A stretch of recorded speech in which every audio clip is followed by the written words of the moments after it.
I can deal with dumb shit like that. I love that. Whenever you're trying to make, That's although a good like joke. a lot of comedy where people are making points does not work for me. Did Stanhope can do that shit.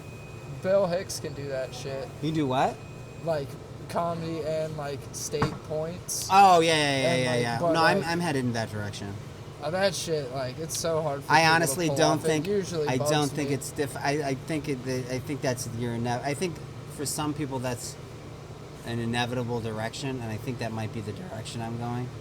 But I can imagine you not going there, but that's just as good too. I just imagine just writing like smarter, better jokes as time goes on. Yeah, it's just hard to do. I think I'll be like you're talking. I call it essay comedy. Yeah.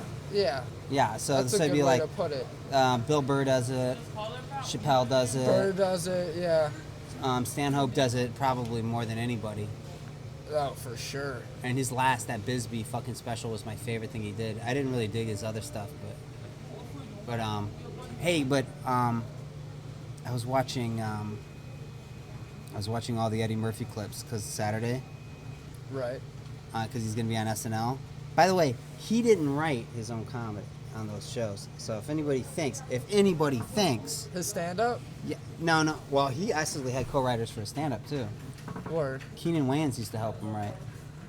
Is that one of the Wayans brothers' dads? It's the guy that started Living Color. It's the oldest brother. Word. He did I'm Gonna Get You, Sucka. See, soft R. Another soft R. So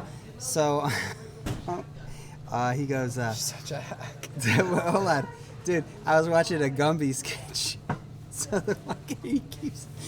it's Gumby directing a movie about himself, and he's directing the actor, and the actor says, "I'm Gumby, damn it," and then he's like, "Cut." Gumby doesn't say Gumby, damn it. Gumby says dag nabbit or something like that, right? But he keeps calling him queer bait. That's how you know it's 80s SNL. He keeps going, "You queer bait." Yeah, that one. I was thinking about, I don't know what made me think about it, but a sketch of like a guy getting a call from his ex, and her just being like, "Hey, so I just found out that I have herpes, and like I've been with a guy since we broke up, so you like might not have it, but you also might. I don't know. I just figured I should let you know." And he's like, "Oh shit, all right." And then he goes on a date like later that night.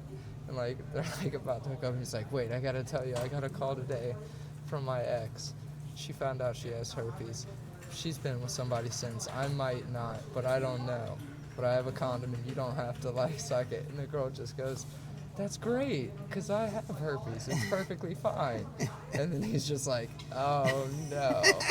Well, see, I don't know that I have her. And he just like tries to bail whenever he finds out that he's just like, eek, no, never mind. I'll tell you something fucking funny that happened to me, man. I picked up this fucking gorgeous girl. And we went out. Did she go to another school? She lives this is up in Canada. So no, this is in New Haven, and and she had it all, man. She had it really together. I don't know what. This is how fucking weird I get with fucking women. So we were making out and all this shit, and we were gonna fucking do it, and then she wouldn't let me. And then the next night, she wouldn't let me. What And then, base did you get to? without the titties, without any prompting on titty base. I think that's second. I think that's second. I'm pretty sure second is When you slide into the when you titties? start going hands. It's like first is just like mouth. to Well, it's mouth. very rare that you suck on a pair of titties, and then the next day she calls you, because there's a thing in pickup artists called point of no return. Like you can make out with somebody, you suck on the titties. If she doesn't fuck you that night, she'll never fuck you. Really? You might know something different. That's like my go-to, man. Like that's like Really? yeah, it's like quickly after fridging. But I don't know. Then nothing I don't happens? know. I see. That's what I'm saying is that I don't know for sure about that. Yeah. Like, I've never had. because I haven't documented it, but I'm gonna start. But like going down. Once I get there, I've had sex later. That still took some convincing, but but like I've had many girls where they let you suck on their tits. Convincing. They let you suck on their titties, and then they'll never talk to you again. Convincing is what he calls his left hand. It took some convincing. I got a bit like that. That you'll never find that. What? Where I had to talk myself into jerking off. Because I'm No. getting to the age where I No, have to a talk lot of- myself into jerking off. A lot of the things you say are like very clearly like you're not going to see that anywhere other than Paul's brain. The bisexual joke was about leading up to a bit about incels where I was going to say, hey, take one for the team. Can't you just take one for the team? It was a choice between fucking some guy and that guy driving a van I into thought a crowd of people. incel thing earlier. Sorry, go on. Oh, but let me. Okay, so let me finish the story real quick. So she wouldn't let me. She finally, unprompted, just confessed, and I can't believe. Okay, I feel really bad, morally, and just I regret not fucking this girl. But she goes, "Oh, I have congenital herpes. They'll pass by next week." I waited the whole fucking week, and then we had sex, and it was. I think we had sex. Yeah, I was really drunk. So Did yeah, you we wrap- did have sex. We did have sex. Did you wrap it up? I did wrap it up. Oh, well, then but you're we good. didn't. No. But I never got herpes. But I mean, I never talked to her again after that. Oh. For some reason, it was the herpes somehow got in my mind. Totally. Fucked with me psychologically. No, I get how like that would happen to me. Yeah, Like, and the sex was bad. It was like uninspired and just weird and awkward. And then I never talked to her They again. have what is that herpes medicine called? Valtrex. Valtrex. They have that. You have to have a prescription for that in America. In England and like Europe, you can just get it over the counter. Yeah, that's because people make money off of it. That's just. I know. It's just so ridiculous. This is probably the only country in the world that sells. What's that fucking? like a prescription.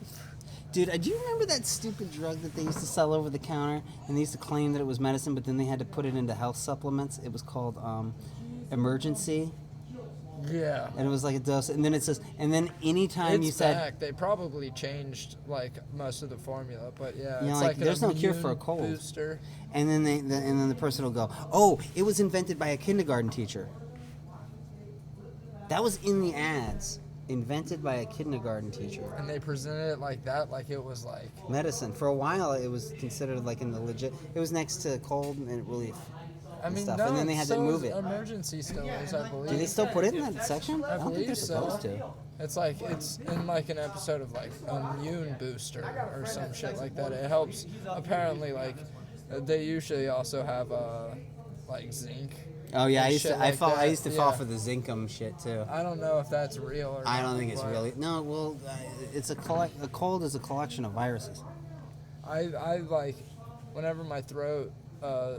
Whenever I first got strep, I thought it might be a cold, so I fucking got like this thing. It was like 4 days like worth of pills, and nothing happened to make it better. And I was like, fuck. Dude, there's no such thing as a common cold. That's my point. It's a combination of viruses.